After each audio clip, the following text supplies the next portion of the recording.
This is the eAhora Romeo T 2500 watt peak electric bike. And honestly, when you first stand in front of this thing, you can't help but stare. It's got that bold, muscular style, a modern e-bike mixed with a little retro, almost motorcycle-like vibe that turns heads for sure. Just sitting there on its fat 20 by 45-inch tires, the Romeo T looks like it's ready to tackle any terrain or weather you throw at it. The frame is this chunky, high-carbon steel structure, but with plenty of smooth lines and thoughtful details, like the extra-wide saddle, bright LED lights, and a color display right up front.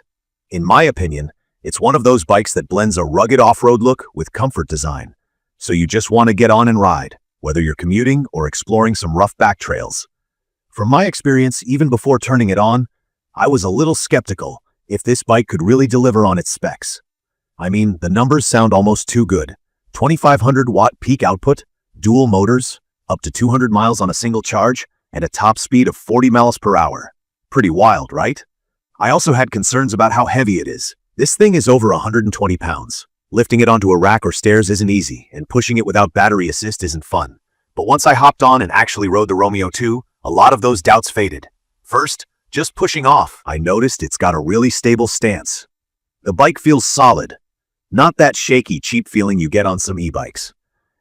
Even as a fairly average rider, the saddle is really wide and cushy with faux leather that's more comfortable than I expected, especially for longer rides. The adjustable handlebars and seat post help dial in a good riding position, so whether you're tall or short, you'll feel fairly comfortable. Grips and levers are easy to reach, and the color display is bright in direct sunlight, super handy for glancing at your speed or remaining battery life. The LED lights stand out too. I do a lot of riding at dusk, and the 2000 lumen headlight genuinely cuts through the dark, with a rear brake light that actually grabs attention when you slow down. Now, about the ride itself. The key feature here, in my opinion, is those dual 1250 watt motors. You can pick front drive, rear drive, or both at once, with a super dual drive mode when you really want the power. There's 102 nanometers of torque, which basically means hill climbing is a breeze.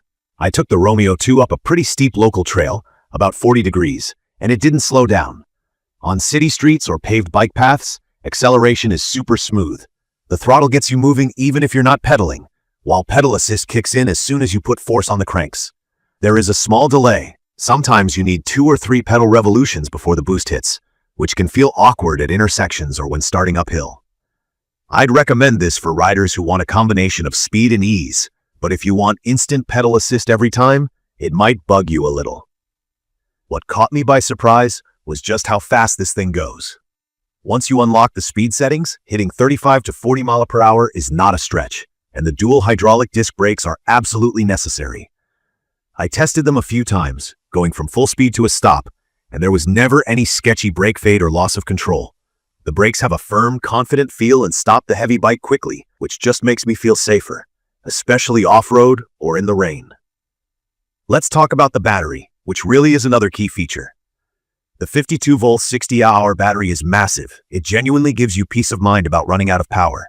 From my experience on mixed roads, a bit of throttle, a bit of pedal assist, some hills, I got over 90 miles before recharging, and I probably could have stretched it to 100 plus if I was more energy conscious. Charging with the 7A fast charger is quick compared to a lot of other e-bikes I've tested. Instead of waiting a whole day, I topped it up in under 6 hours during a long lunch break. That's a relief if you're someone who rides for errands or likes to explore long routes. The full suspension system does a fantastic job soaking up bumps. Between the reinforced air fork up front, with lockout adjustments if you want it stiffer, and a legit rear shock, most potholes and trail debris disappear beneath you. The fat tires also help, making the ride stable and giving you traction in sand, snow, or even thick mud.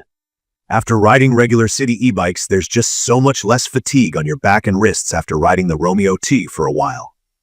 It's perfect for anyone who wants an all-terrain e-bike that doesn't beat you up on a rough road. Now, a quick review of things I especially like. The safety features are some of the best on any e-bike I've tried. The built-in fenders, crazy bright headlight and taillight, and the frame that feels strong enough to survive years of abuse. The weight limit is 350 pounds, so even heavier riders or people hauling groceries or gear will feel comfortable. The smart color display isn't just for looks. It's connected to a mobile app by Bluetooth, so you can see real-time ride data, plan your routes, or even update the firmware. Regenerative braking adds a little energy back on long descents, not a ton, but every bit helps. The whole thing is IP65 rated for water and dust, so you won't stress about riding in a downpour. There are a couple of things I don't love though. Weight is definitely at the top. At 124 to 150 pounds, there's no way to sugarcoat it. Moving the Romeo II upstairs or onto a car rack is tough. If you ever need to pedal with the battery off, it's not fun at all. Also, the motors are loud, especially in dual drive or the fastest setting. You get a noticeable electric whir, more than most e-bikes I've used. Some folks may find that annoying, especially on longer rides or quiet paths. I also noticed customer support isn't always the best according to other reviewers. While I personally had no major issues during my review, I've seen complaints from people struggling to get replacement parts or responses after a breakdown. Lastly, if you push the motors too hard for extended periods, like long sustained hills at full throttle, I felt the controller heat up, which sometimes made power drop until it cooled down. And even though the range is huge, if you always ride in boost mode at max speed, you definitely won't see the full 200 miles per charge. In conclusion, after spending solid time with the eAhora Romeo T2500 Baud Peak electric bike, I think it's a seriously fun, powerful option for anyone looking for more performance out of their e-bike. From my experience, it works as both a cruiser and a rugged off-roader, comfortable on street rides and trails alike. If you want something with serious speed, massive range, and real comfort, and if you can handle the extra weight, this bike is worth checking out. It's not cheap, but you get what you pay for in build quality and features. I'd recommend this for riders who want a high-power e-bike that's safe, durable, and actually lives up to its promises. You can view detailed information about the eAhora Romeo 2500 Watt Peak electric bike in the comments section. Thank you for watching.